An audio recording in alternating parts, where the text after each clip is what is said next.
sou do interior de Uruçanga. Se alguém já passou por Uruçanga, né, sabe que lá já é interior. Eu nasci ainda numa vila rural chamada Rio Caeté. Bom, é uma cidade bem conservadora, bem religiosa, bem tradicional. A minha mãe era professora, talvez isso também tenha a ver com as minhas escolhas, em alguns aspectos. E, enfim, desde criança pequena eu acompanhava ela na escola, ia junto. Ela dava aula para crianças, séries iniciais, e dava aula para adultos no antigo Mobral, né, uma espécie de educação de jovens e adultos. Também brincava muito de escolinha, além de teatro e de outras brincadeiras. Para o teatro realmente não tive aptidão nenhuma, né? E daí realmente a minha aptidão aí foi para o magistério. Eu vivi nessa vila aí até os 8 anos, mais ou menos, depois fomos para a cidade de Uruçanga e vivi lá até o ingresso na universidade, que foi em 1985-2, em agosto. Né? Lá vai tempo. Pedagogia. Por que pedagogia? Então, antes da pedagogia, né, já no ensino médio, eu optei por iniciar a carreira da docência. Então, eu já fiz o magistério na época, 2º grau, né, o chamado ex-curso normal, que era à noite. Então, eu já iniciei no ensino médio. Não sei bem por que eu escolhi, mas enfim, né? Quando eu vi, eu já estava fazendo aí esse curso de magistério. E já no último ano, e antes de entrar para a universidade, porque eu entrei em agosto, eu comecei a dar aula. E daí eu dava aula numa escolinha rural, em outra vila, uma escola multisseriada, 4 séries, imagina, uma jovem, né, 17 para 18 anos, numa sala com 4 turmas, com 4 faixas etárias, 4 não, muito mais, né, diversos níveis aí de escolarização e tudo mais. Então foi um desafio aí bastante grande. Além de professora, eu tinha que fazer a merenda, não tinha habilidades culinárias, né? Então, pobre dos alunos. Além disso, tinha que limpar a escola. Além disso, tinha que fazer trabalho de secretaria. Além disso, ainda fizemos uma horta com os pais e muitas coisas. E também não tinha ônibus regular para lá. Então, 2 vezes por semana eu dormia na casa lá de conhecidos. Isso também, além da horta com os pais, de dormir lá 2 vezes por semana, então isso me levou a perceber o entorno da escola, perceber o contexto em que a escola estava localizada, né? Então, plantei abacaxi com eles, colhi mel, não é colher mel, né? Mas enfim, tirar mel com eles e outras coisas. Então, também participei muito ali, né, da vida daquela comunidade. Então, talvez desde lá, né, me chamou a atenção essa relação entre a escola e o entorno da escola, enfim, o modo de vida ali dos pais, das famílias, no que trabalhavam, como que era o cotidiano e tudo mais. Eu ia com um ônibus que saía de Uruçanga 11 horas, daí chegava lá, tinha que andar a pé ainda um tempão para chegar na escola. E um lugar muito sem ninguém, sem movimento, né?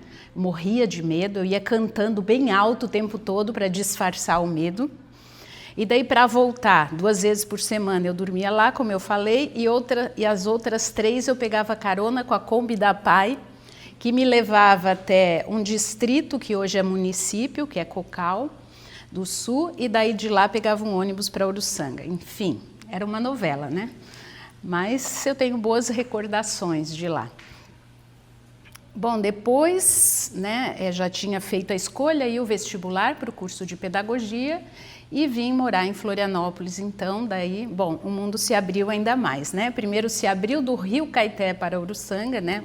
Uma aberturinha, e depois em Florianópolis, enfim, né? Com toda a vida aqui, né, de estar na universidade, nesse espaço amplo, de conviver com pessoas de diferentes lugares, de morar em república de estudantes, de começar também a participar do movimento estudantil, me aproximar de movimentos sociais, enfim. Na verdade, tenho que confessar aqui, né, que eu tenho uma pequena parte da trajetória igrejeira, então eu participava da pastoral, da juventude em Uruçanga, né, enfim, ia nos acampamentos, enfim, estava bastante ligada e era, na época, né, uma linha da igreja mais ligada com a teologia da libertação. Então, de alguma forma, me deu uma formação diferenciada, né? Era uma igreja mais de problematizar, de pensar os problemas sociais e tudo mais, né? Diferente de uma linha mais carismática que acaba predominando na atualidade. Então, esse foi o movimento que eu atuei.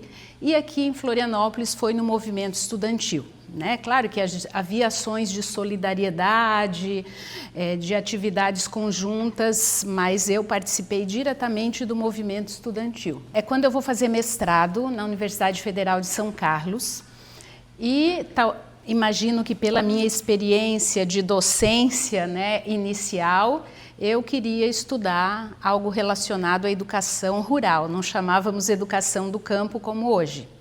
Mas, ao mesmo tempo, eu estava instigada a estudar uma experiência não convencional, né, que fosse diferenciada, como diz o MST lá nos idos, né, do início da escola, uma escola diferenciada. Então, eu já sabia da existência do MST pelo movimento estudantil, então eu associei um projeto de estudo de escola do campo, mas na perspectiva de um movimento social. É interessante, isso foi em 1990, que eu fiz a prova escrita, fui fazer a entrevista para o mestrado, e daí uma pessoa que estava na minha banca disse: para que estudar algo assim nos anos 1990? Isso é coisa do passado.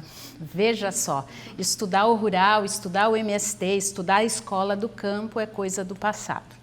Bom, aquilo ali não saiu da minha cabeça, mas claro que eu discordava completamente, né?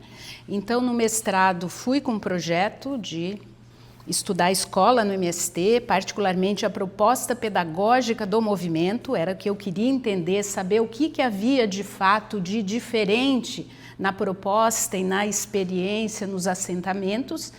Bom, e daí eu tive que entrar em contato direto com o MST, não foi fácil, né, devo dizer. Naquela época, né, havia muitas resistências, com razão, por todos os ataques que o MST sofreu e sofre até os dias de hoje, mas já sofreu muito mais. Então, eles eram muito cuidadosos, não era qualquer um que chegasse lá, ia chegando, entrando, fazendo pesquisa. Então, teve algumas dificuldades, alguma tensão para eu mostrar que eu era uma pessoa de confiança, mas, enfim, foi superado, né? E daí eu vim fazer aqui em Santa Catarina pesquisa em 2 assentamentos rurais, um assentamento que tinha uma proposta coletiva, né, de cooperação, em que não haviam os lotes delimitados, separados, e um outro assentamento em que as famílias produziam nos lotes individualmente. Individualmente mais ou menos, né? Mas cada um tinha aí a sua produção e o seu lote. Então a ideia foi o quê? Além de analisar a própria proposta, né, o próprio projeto formativo, a ideia era ver como que ele se materializava nas escolas nesses 2 assentamentos e principalmente entender qual a diferença, né, se havia diferenças na escola, né, no trabalho, na experiência, na materialização da proposta pedagógica, se havia diferença entre uma escola localizada num assentamento mais orgânico, mais coletivo, e num assentamento, enfim, né, em que havia de agricultura familiar. Então, esse foi o projeto, obviamente que eu observei, né, primeiro, a potencialidade de um projeto educativo no âmbito de um movimento social. Essa é a primeira constatação, né, de perceber que é muito difícil você construir uma escola, um projeto, uma experiência diferenciada fora de um contexto que chama para a mudança, né? Fora de um contexto que empurra a escola para, enfim, exercitar algo de diferente. Então, essa foi a primeira questão. Conclusão. E a segunda, obviamente, não sei se obviamente, mas perceber que num assentamento que se organizava de forma coletiva, cooperada, a potencialidade era ainda muito maior. Enfim, né, a ideia ali era exatamente associar projeto educativo com a vida produtiva, o trabalho e um projeto de transformação social. Bem, para o doutorado, né, pela experiência no mestrado, eu fui percebendo o quê? Que as escolas, por serem espaços, né, financiados pelo Estado, controlado pelo Estado, por mais que o MST buscasse capacitar os seus professores, buscar professores vinculados à luta, ao movimento, enfim, né, buscar fazer a escola de uma forma diferente, mas havia muitas limitações, né, para isso. E daí então meu propósito foi: tenho que sair um pouco da escola, né, de perceber essa experiência educativa mais amplamente. Então, o projeto de doutorado foi esse, de conhecer, de investigar toda uma experiência vivida, né, desde a decisão de participar de um movimento social, de ir para uma ocupação, de vivenciar o acampamento, de ir para o assentamento, construir o assentamento, a produção no assentamento, enfim, até o envolvimento com a escola também. Então, a ideia foi, né, um pouco ousado talvez, mas era um projeto de doutorado, analisar o processo de formação da consciência de classe, né, dos envolvidos no MST. Claro que identificar o quê? O processo, né? Não a consciência é essa ou aquela, mas o que estava se constituindo aí? Como as pessoas se formavam nesse processo? Como mudavam sua concepção de mundo, como, por exemplo, você aprendia, e acho que isso é o essencial, aprendia que só se organizando coletivamente você consegue conquistar alguma coisa, que penso que é o principal aprendizado de um movimento, sindicato, partido político, as pessoas perceberem isso, né, que não tem outra forma senão se juntando. Então, foi esse processo, né, de identificar elementos, talvez, níveis, né, formas, processos de consciência de classe no MST. Claro, e daí tem todo um debate, né? É uma classe? São trabalhadores? Todo esse debate se colocou, né? E eu entendo que sim, são trabalhadores, é a classe trabalhadora, é uma classe que se constitui com um conjunto de outros trabalhadores, operários dos serviços, funcionários públicos, trabalhadores rurais, organizados ou não organizados, desempregados, enfim, todos constituem a classe trabalhadora. Esse processo, né, em meio a tudo isso, eu fiz concurso para a universidade, primeiro para a Universidade Federal de Viçosa, que é uma universidade que nasceu bem com um pé na terra, vamos dizer assim, né? As ciências agrárias lá são o forte daquela universidade no interior de Minas Gerais. Depois eu me transferi para a Universidade Federal do Ceará e depois fiz concurso aqui para a UFSC, né? E daí estou aqui já desde muito tempo, meados dos anos 90, 96, por aí. E aqui, então, eu comecei a me engajar muito mais, né, nas questões do MST, tanto com a pesquisa, né, e as pesquisas sempre seguiram nessa busca de entendimento da relação educação, trabalho e cooperação, né, autogestão, as experiências das cooperativas do MST, a identidade de classe do movimento, as origens sociais do MST históricas, o que se comunica com a minha pesquisa atual sobre a migração, que muitos sem terra são descendentes de imigrantes alemães, italianos, é só a gente olhar o sobrenome de muitos deles. Bem, então, me voltei durante muito tempo, né, para as pesquisas a respeito da experiência do MST, e não só pesquisa, mas com orientação de estudantes de iniciação científica, especialização, mestrado, doutorado, com formação, principalmente junto aos professores, palestras, participação em encontros, eventos, enfim, então fui tendo um engajamento aí para além da pesquisa, né? Ou seja, uma pesquisa, mas que se envolvia com esse processo todo. E coordenei, junto com a professora Bernadette Auede, 2 cursos de especialização. Um em Educação do Campo e Desenvolvimento Territorial Rural, que foi financiado pelo Ministério do Desenvolvimento Agrário.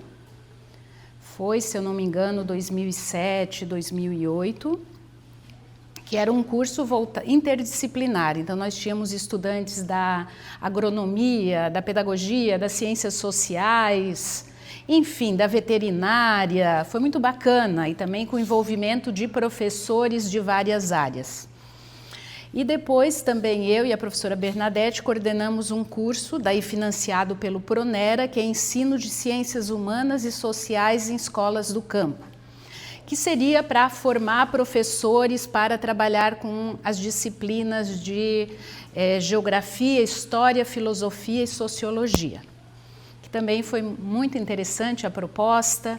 A gente tinha aulas aqui, tinha aulas no ITERRA, no Instituto Josué de Castro, em Veranópolis. E também colaborei com outros cursos. Teve um curso coordenado pela professora Sônia Beltrame, Educação de Jovens e Adultos do Campo, que eu fui professora e também orientei monografias. E um curso de residência agrária, coordenado pela professora Natasha, acho que é isso, né? Que eu também participei dando aula e orientando. Bem, então assim, né, tem uma relação grande aí com o MST desde os anos 90, né? Com pesquisa, com extensão, com formação.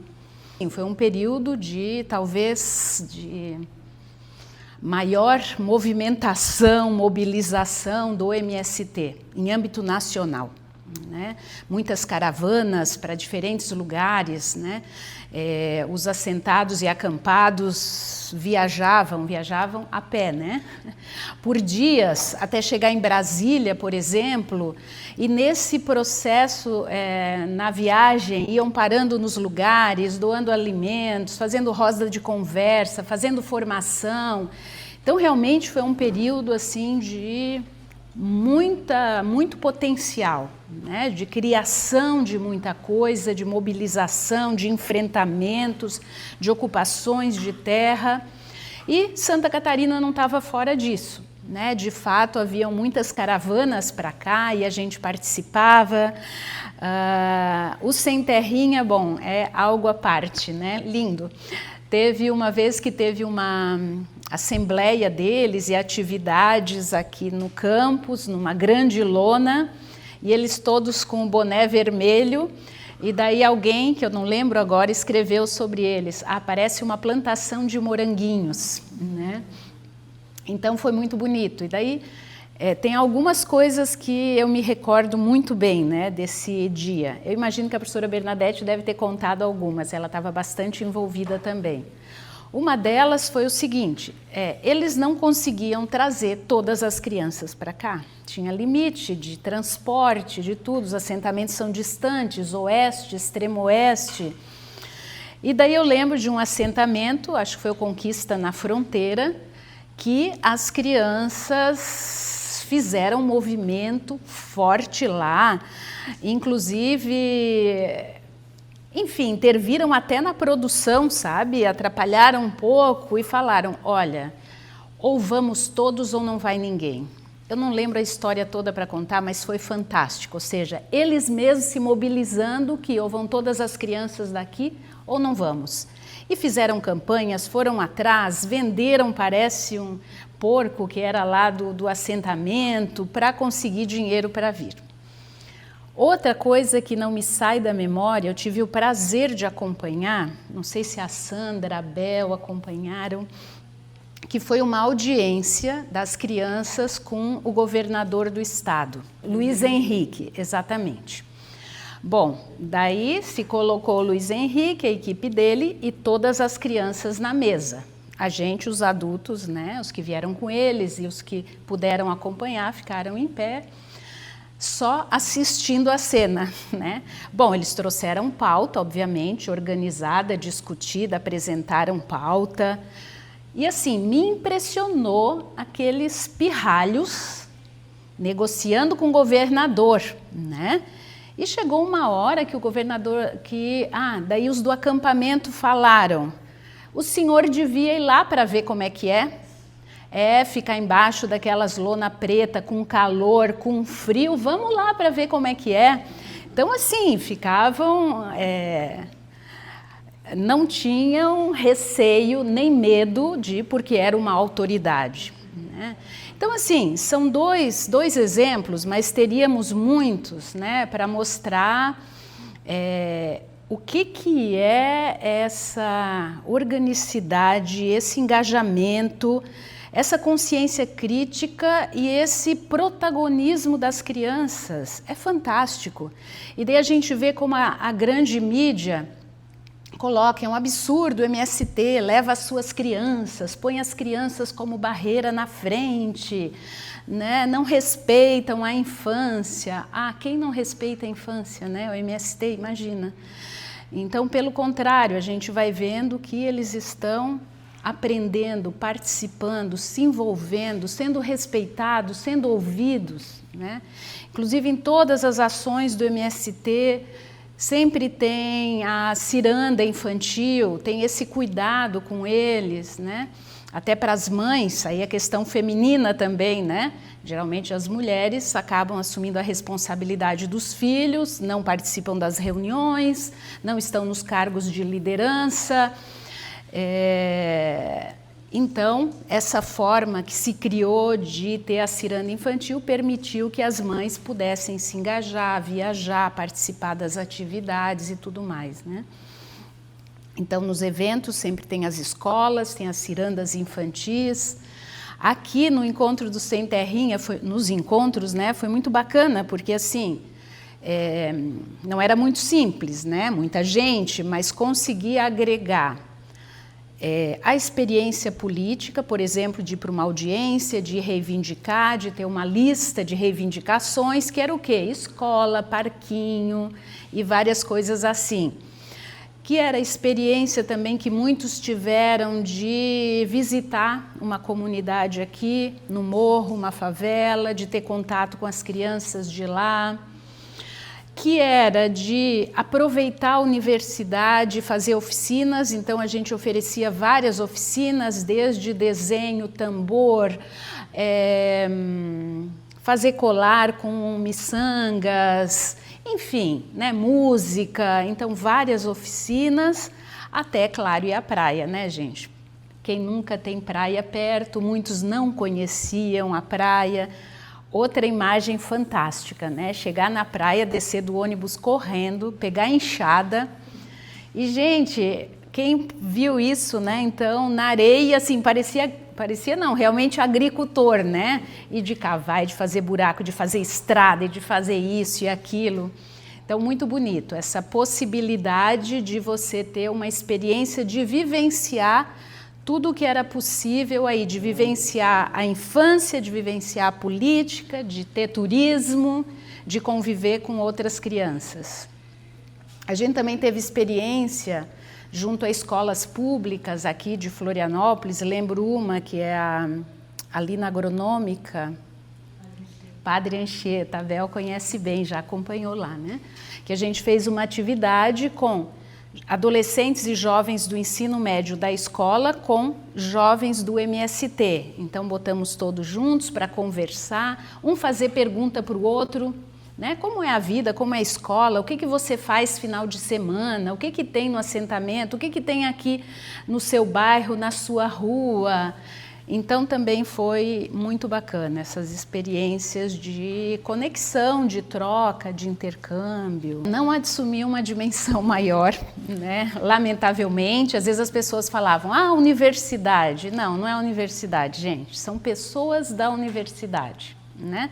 São grupos, são professores, são estudantes, são técnico-administrativos, enfim, que têm um engajamento, uma aproximação e que bancam essas atividades. A universidade realmente, claro, a gente solicitava, a gente batia na porta, a gente ia atrás de conseguir algum apoio, mas não era a instituição universidade. Só que assim, eles chegando aqui, se a porta não estava aberta, empurrava a porta. E com toda a razão, e ocupavam a universidade. E queiramos ou não, a presença deles aqui fazia muita gente se pensar, refletir, né? E o MST dava lições, né, gente? Por exemplo, fazia um acampamento ou uma atividade aqui na Praça da Cidadania. Quando eles saíam de lá, não ficava um papelzinho no chão, né? Enfim, tudo perfeitamente limpo e arrumado, melhor do que estava antes. Então, eles mostravam essa disciplina, esse cuidado, essa atenção, ou plantavam mudas, plantavam árvores, ou faziam comida para todo mundo, enfim, ou cantavam. Então, com certeza, a presença das crianças, dos jovens, dos adultos aqui na universidade deixou marcas, e marcas importantes, né? Mesmo quem não estava envolvido ia sentindo e percebendo a presença. Bom, e para nós envolvidos, então, fantástico, né? Porque daí a gente tinha diante de nós estudantes que nos colocavam contra a parede, né? Ou seja, que nos questionavam, que traziam elementos da vida, da realidade, que queriam aprofundar determinadas coisas. Então, foi uma experiência assim, de um aprendizado para todos, né? Para eles, para nós e mesmo para quem não estava envolvido. Tem alguns casos, que eu não vou lembrar agora dos nomes, mas também não é o caso, né? Que depois as pessoas se identificaram até em fotos, né? Em fotos de atividades, olha, eu sou esse aqui, que tive aqui nessa época, e depois passa por aqui, né? Ou para fazer um curso, ou está em outra universidade. Então, é muito bacana ver isso, né? Claro que os efeitos são mais amplos do que isso, é na formação e experiência das pessoas, mas também na sua trajetória de muitos deles, né? De fazer graduação, mestrado, doutorado. A gente teve aluno de especialização, né? Que fez graduação, não aqui com a gente, né? Vou citar um caso específico, mas fez lá na Paraíba um curso de História da universidade com o Pronera e com o MST, que depois fez mestrado aqui na pós em educação, que fez doutorado na pós em educação e hoje é professora de uma universidade, né? Então, esse é um caso, mas tem vários outros. Acho que todos mudaram.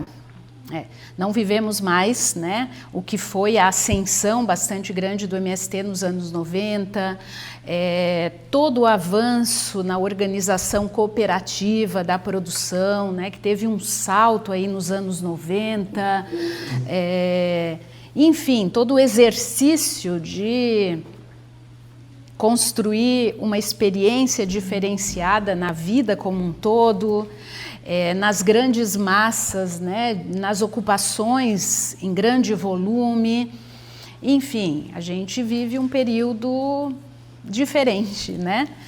Seja na conjuntura nacional, então também vivemos um período grande aí, principalmente com o governo Bolsonaro, de cortar absolutamente, né, todos os programas de educação da reforma agrária. Então o Pronera deixou de existir na prática, enquanto realização deixou de existir durante um período grande.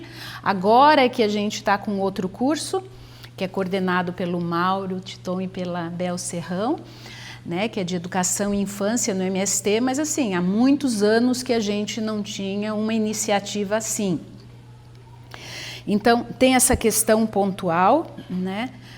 Tem um contexto geral, me parece, de refluxo mesmo, né, das organizações, movimentos, sindicatos, partidos políticos de esquerda, né? A gente não vive no melhor dos momentos, vamos dizer assim, uma fragmentação bastante grande da classe trabalhadora por vários motivos. E o próprio movimento Sem Terra, que é um movimento que já chama atenção por ter mais de 40 anos, né? Depois eu vou fazer um parênteses aqui, né? Quem já viu um movimento que tem 40 e tantos anos? Não existe, né, gente? O movimento, normalmente, ele nasce com uma pauta, com uma reivindicação. Atendida essa reivindicação, o movimento deixa de existir ou se reapresenta de outra forma. Então, o movimento social que existe há tanto tempo já é algo que nos chama a atenção, né?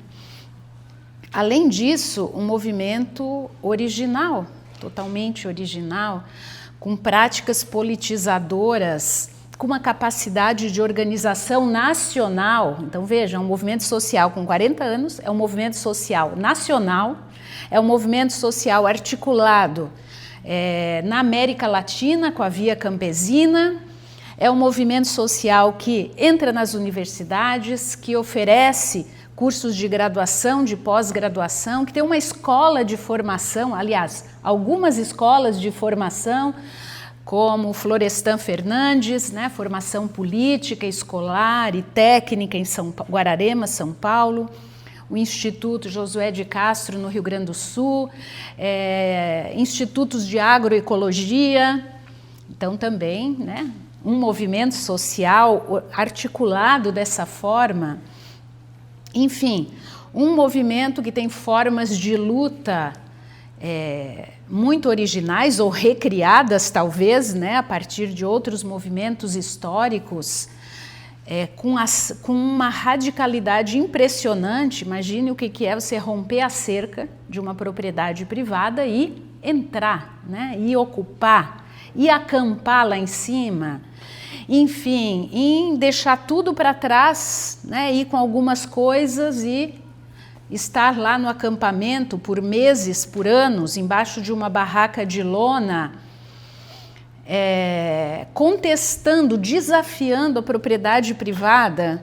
Então, assim, é uma forma de luta que, diante do processo histórico de expropriação dos trabalhadores, é a resposta a isso, né? Uma história de expropriação e uma ocupação, né, daquilo que já foi uma propriedade de uso comum e foi apropriada privadamente. Então, é um movimento realmente com uma radicalidade impressionante, né? Capaz de mobilizar centenas e milhares de pessoas e que depois, quando conquista a terra, vai para o assentamento e 1000 desafios, né? Vamos produzir o quê? Com que recursos? Tem que fazer um projeto. Quem faz projeto, ninguém sabe fazer, como vamos fazer? Tem que ter casa, tem que ter escola para as crianças, tem que ter acesso à saúde, tem que ter estrada para chegar aqui. Enfim, muitos desafios. Então, é um movimento que o tempo todo está aí, né? Colocando desafios e aprendizados. Imagine um acampamento, o que é? Vão pensar, a gente tem dificuldade num condomínio, né? Numa reunião de condomínio para tomar uma decisão, imagine o que é num acampamento. Então, é o aprendizado, depois eu vou voltar à questão da atualidade, é um aprendizado de saber escutar o outro, né? De liderar, coordenar uma reunião, às vezes, assim, com a maior dificuldade de pegar no lápis, na caneta, de anotar o que foi decidido lá na reunião, de construir uma fossa, né, e aprender alguma técnica para isso, de montar uma barraca que não desmonte com o primeiro vento que tiver. Enfim, são muitos desafios, muitas questões e muito aprendizado. E no assentamento também, como eu falei antes, né, saber fazer um projeto, saber onde vai pressionar, onde vai apresentar, né? Saber como as crianças desde cedo, né? Como colocam um governador na berlinda, como pressionam. Enfim, eu não teria como enumerar aqui o que é o potencial dessa experiência e de tudo que se aprende ao longo do envolvimento com o MST. Bem, tudo isso, altos e baixos, como todo partido, sindicato, movimento social, ao longo da história, né, momentos de maior organicidade, de maior mobilização, de maior conquista. O que a gente vê hoje, né?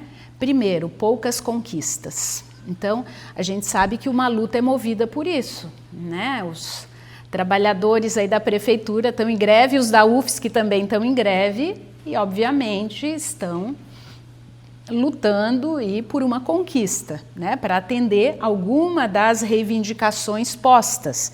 Então, o movimento precisa disso, mostrar para as pessoas que vale a pena, né? Vale a pena ir ocupar, correr risco de vida, não falei sobre isso, né? É violentíssimo o que é o agronegócio, o que são os fazendeiros, o que são os proprietários, o que é toda a milícia que está crescendo aí muito, então é muito perigoso. E isso, na verdade, mostra... Estou misturando agora muitos assuntos, né? Isso mostra o sentido histórico de um movimento social. A repressão e a violência revelam o quanto esse movimento tem importância, o quanto ele pode ser perigoso para o capital, né? Então é um elemento que revela o que é o movimento. Portanto, voltando, tem que ter conquistas, né? Para mostrar que vale a pena, para mobilizar, para ir em frente. Estamos vendo um período de poucas conquistas, né? Vivendo um movimento de ascensão grande do fascismo, da direita, da extrema-direita. Então, a violência está muito maior, os riscos são muito maiores, talvez, do que outrora. Né? Estamos vivendo um momento de ascensão das igrejas pentecostais que estão nos bairros, estão nas periferias, estão nos assentamentos e de alguma forma trabalham numa direção contrária de uma possibilidade maior de mobilização. E também vou dizer, né, e toda a fragmentação que a gente vive hoje, né, da classe trabalhadora, em geral, né, de uma desmobilização que é fruto também de uma intensificação do trabalho, de jornadas de trabalho cada vez maiores, dificuldade de sobrevivência, as pessoas cada vez mais ocupadas com o trabalho, dia e noite, não tem tempo para sentar, para se reunir, para estudar, para conversar, para lutar e daí por diante, né? Sem contar que a gente está num período de uma enorme disponibilidade de força de trabalho de trabalhadores, né, que está excedendo, vamos dizer, né, enfim, uma população supérflua nos termos de Marx. Portanto, isso também pressiona quem está trabalhando, né? Está muito difícil viver hoje, né? Muitas migrações de um lado para outro, internas, internacionais. Claro que tudo isso afeta os movimentos e afeta também o MST. Então, há muitos elementos estruturais, conjunturais, externos, mas também devo dizer há elementos internos, né? O MST também vai fazendo opções, vai fazendo escolhas, né? De estratégias de luta, né? Onde apostar suas energias, vamos dizer assim, qual o seu foco, né? Vivemos um momento em que né, não há grandes ocupações de terra, como eu falei antes, poucas conquistas em termos de assentamentos, muitos assentamentos com dificuldade de sobreviver, né, de produzir a existência, daí acabam tendo que trabalhar externamente em outros lugares, ou arrendar terra, ou produzir algo que seja mais viável, né? E não aquilo que é para para alimentação. Então são muitos elementos aí que se colocam, né, e que não é propriamente, quando eu falo do caminho do MST, né, das suas opções, escolhas, claro, gente, que toda escolha não é deliberada, né, é uma escolha motivada por um determinado contexto. Então não há dúvida que o MST, não só ele, vive momentos mais difíceis, né, enfim, maiores dificuldades de continuar naquele enfrentamento e na radicalidade da luta, vamos dizer assim. Em primeiro lugar, eu acho que eu tenho que retomar a minha trajetória, né? Quando eu decidi, olha, eu quero estudar escola rural, né, essas questões, mas não qualquer uma, né?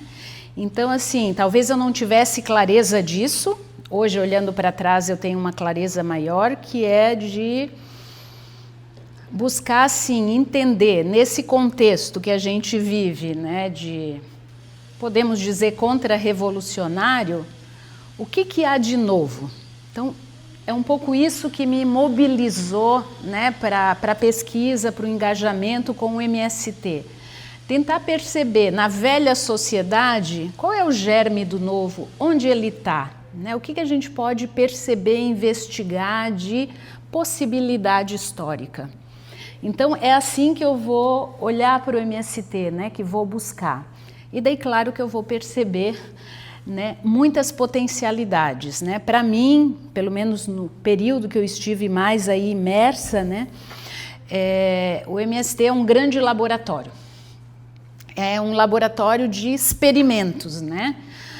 Experimentos de como organizar a vida de uma forma diferente, como pensar possibilidades de um assentamento coletivo, como produzir coletivamente, como estabelecer cooperação entre os trabalhadores, como se articular com movimentos de outros países da América Latina ou até do mundo.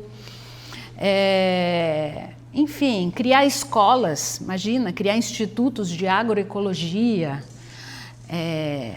criar escolas de formação política abertas para pessoas de movimentos sociais de todo o continente.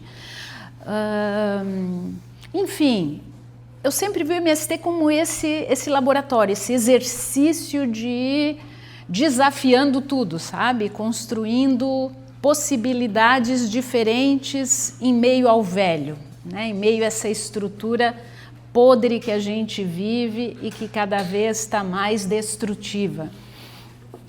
E na educação também, né? Na educação.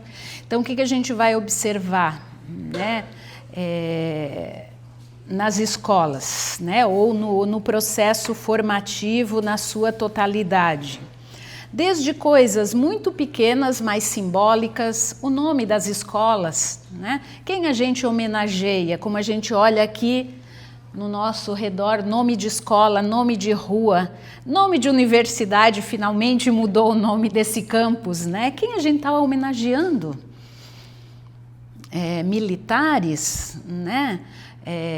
Torturadores, quem a gente homenageia? Então começa por aí, o MST começa a homenagear lutadores do mundo, do Brasil, do MST, Escola Nacional Florestan Fernandes, Instituto Josué de Castro, Escola Paulo Freire, Escola Conquista na Fronteira, olha que nome mais lindo.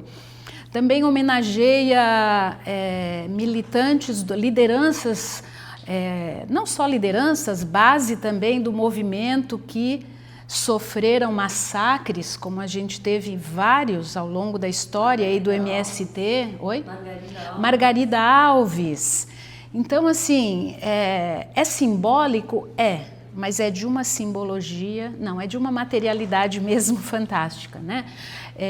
Datas comemorativas, não apenas as religiosas, ou o Dia da Independência, que não temos nada de independência, ou o Dia da República, essa República, né, na situação que está, e daí por diante. Então o MST também traz outras datas celebrativas, né, para lembrar, para comemorar. Planejamento coletivo dos professores, envolvimento dos pais, formação. Então, um movimento que sempre apostou muito na formação, vamos estudar, vamos fazer curso, vamos botar esse pessoal aí para fazer curso técnico, para fazer formação política, para fazer universidade, ensino médio, educação de jovens e adultos, o que for. Então, realmente apostar na formação das pessoas.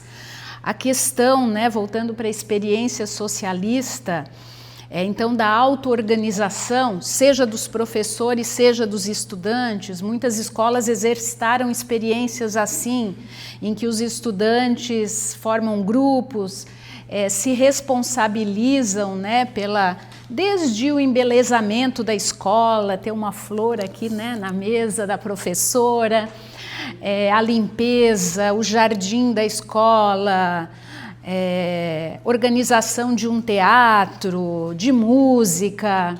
Então, tudo isso é auto-organização de estudantes, de professores, da comunidade, que tem aí fios que conectam com a experiência socialista. O que mais? Acho que principalmente a auto-organização, a autogestão, a coletividade. E um elemento fundamental, que também está presente na experiência socialista com muita força, que é a conexão da escola com o seu entorno. A escola não existe em si, a escola existe num espaço, com pessoas, com trabalhadores, com modo de vida, com cultura, com disputas, relações de poder e tudo mais. Então, a realidade adentra a escola, não fica do lado de fora. Então, esse é um elemento bem importante.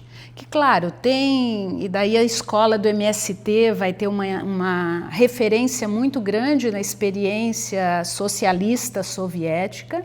Eles estudaram, fizeram cursos, formação, então é uma das referências importantes. Tem também a referência de Paulo Freire, e toda a sua experiência aqui no Brasil, e daí essa questão da realidade, da conexão com a educação, está muito presente também a partir de Paulo Freire. E como a Sandra estudou na tese de doutorado dela, sobre os sentidos da escola do MST, sobre as referências teórico-políticas, então essas são duas grandes referências, e também a própria experiência do MST, ou o que eles chamam a pedagogia do movimento, ou seja, o que o MST exercitou ao longo desse período, o que construiu, o que é muito próprio, específico da luta, que também entra como um componente da escola. Outro elemento, a participação, eu já falei disso, mas chamando atenção aqui nos elementos da escola propriamente dita, que é a participação da escola, das crianças e dos jovens na vida do assentamento e nas lutas do MST. Então, a escola está junto, a escola prepara, leva as pessoas, mobiliza, faz concurso de música, concurso de poesia, concurso de desenho. Então, está conectada com o que está acontecendo na vida, conectada com a política, conectada com a vida no assentamento, com o trabalho e daí por diante. E daí já se produziu muita coisa linda, Se vocês forem ver o que é a biblioteca do MST, biblioteca não de outros também, mas biblioteca do que foi produzido pelo movimento, de livros, de cadernos de formação de professores, de publicação de concurso de desenho, de desenhos, de poesias, as composições musicais. Então, é de um potencial fantástico. Eu lembro que uma vez eu tive a grande oportunidade e felicidade de ir para Cuba, num congresso que acontece lá a cada 2 anos, que se chama Pedagogia. E daí a gente foi visitar um museu de arte e eu fiquei muito impressionada com como era diferente de tudo que eu já tinha visto até então. assim, aquelas obras de arte muito, muito particulares, muito criativas. A mesma coisa, mesmo com todas as dificuldades que Cuba vive agora muito mais do que nunca, mas assim, você respirava um ar assim de cultura, né, de coisas acontecendo. De alguma forma eu vi um pouco disso no MST, sabe? O quanto que as pessoas, né, quando estavam em contexto de grande mobilização, o quanto que isso mudava o ambiente, né, de ser mais criador, mais criativo, de você ousar. Como foi a experiência socialista, né? A gente vê os primeiros anos da educação soviética, foi muita criação, foi muita invenção e foi o melhor período de inventar algo diferente. E claro, dentro de um contexto que exatamente mobilizava as pessoas a isso, a construir o novo. E para fechar, que acho que já fechei, né? Não sei se para fechar, mas enfim, acho que já falei bastante. Isso que eu concluo assim, ao olhar a experiência do MST, né? É possível construir uma experiência escolar, educacional, diversa da que nós vivemos e temos?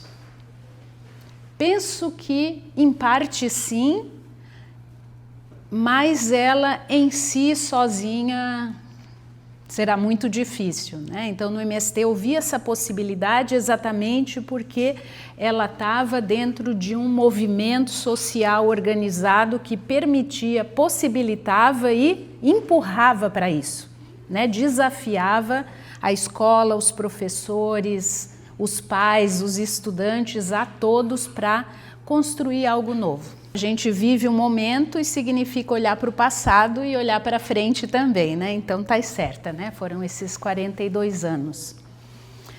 Olha, eu aprendi mais com eles do que eu contribuí como professora, né, e formadora ao longo desse período. Aprendi muito. E, aliás, eu tenho uma relação com o MST de respeito, admiração, confiança, mesmo com muitas críticas, né? Isso faz parte, obviamente, até porque as nossas experiências, você coloca um movimento social e uma universidade, uma instituição como a universidade a trabalhar juntos, o ritmo é outro, os tempos são outro, as prioridades são outras. Então, assim, nunca foi uma relação tranquila, né? Foi marcada por tensões, conflitos, disputas. E acho que todo mundo que já passou por isso sabe, né? Mas mesmo assim, olha, com todos os questionamentos, as tensões, eu tenho uma grande admiração e um grande respeito. Não é qualquer um que faz o que o MST fez e, em parte, continua fazendo. Então, eu posso dizer que o meu processo formativo como pesquisadora, como professora, se deve muito ao MST, né? A minha constituição e vários elementos que eu aprendi, né? A humildade, né? Ouvir as pessoas, a solidariedade, que é algo impressionante, né? O MST é solidário. É o assentamento que é solidário com o acampamento, é o MST que é solidário com o povo desabrigado das enxurradas no Rio Grande do Sul, é solidário com a Palestina, é solidário com Cuba, enfim, né? Então, quem convive não tem como não se encharcar disso também, né? Desse espírito de cooperação, de solidariedade, de humildade, mas ao mesmo tempo, isso é importante, né? Humildade, mas também não é imposição. Isso, altivez, né? Ou seja, se colocar, se fazer presente, ser humilde não é se rebaixar, né? Sim, você é humilde, mas você se coloca, você tem que ser respeitado. Enfim, eu não conseguiria dizer aqui tudo que eu aprendi com o MST. Acho que ele também me constitui, né, pelo que eu sou hoje.